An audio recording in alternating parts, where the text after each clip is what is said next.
All right, Tech Talk, we've been talking about net neutrality over the past couple of days and the FCC's vote to repeal rules that basically guaranteed equal access to the internet for all sites. Yeah, so the big question is, though, how will this affect what you do online? Will it cost you? How much will it cost you? Our tech expert, Vincent Orleck, the president of the social media club Phoenix, joins us to talk about this. Thanks for having me. Always good to see you. So before we get into how, can you explain net neutrality just in easy terms for everybody out there to understand what that does mean? I actually, because I wanted to learn more about it earlier this week, and when I Googled it, one of the top things that came up was it explained in the easiest terms. Like, that was the headline. Because I think people just don't really understand. Yeah, there's definitely a lot of misunderstanding. It's the best explanation I've seen that I'm now using is it's the First Amendment for the internet. So it keeps everything free and equal. So Netflix would get the same kind of bandwidth or get the same, pipeline as some minor blog would. Right, so right now that's how it is, and that's how it's always been. Back in 2015, the government stepped in, if you will, and created an act, a law that implemented keeping that in place, and that's what's been repealed as of yesterday. So we'll see how. And it's possible if it stands, and who knows? They're going back and forth on this. So let me ask you this: let's say that this net neutrality is gone going forward. How does this affect me as a guy who sits down on my desktop or on my phone or whatever, using Wi-Fi? It could.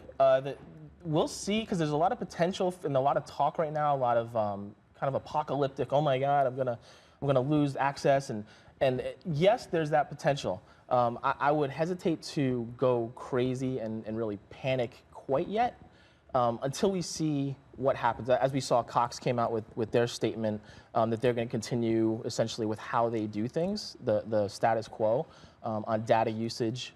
And how they charge. What's the worst case scenario that people are throwing out there? Well, the worst case scenario is that you're going to pay for individual sites, individual platforms. Like Twitter is going to be $15 a month. So first, you pay for your internet usage as a consumer, and then other sites that you go to regularly or use, you would then have to pay a subscription type based something in order to access and use them. That's like worst case, like everybody fearing. That's what everybody's fearing. I don't know that that's realistic, to be honest, because I really feel like the ISPs, the internet service providers like Cox, like CenturyLink, are going to continue with maybe even down the bundle package road, where things like Facebook, Amazon, Netflix, Twitter, anything are going to be part of. They're generally going to be included in these packages because people are using them. There's a high enough demand. I would pay $100 for internet if I had to pay another $20 for YouTube, right? Right. Wouldn't you just use it on your phone or something? Or? Right. Yeah. Well, and it all ties back to that. I mean, the mobile usage is part of that too, because you're connected. You're connected through your cell phone plan or through Wi-Fi,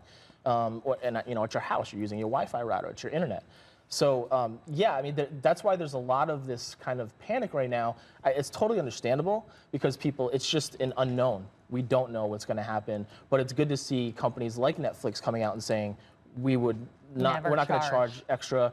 Cox saying that right now, that's a positive. So maybe things aren't quite as bad. And I would imagine too. I mean, some of these bigger names, obviously, big companies like Netflix and places like that.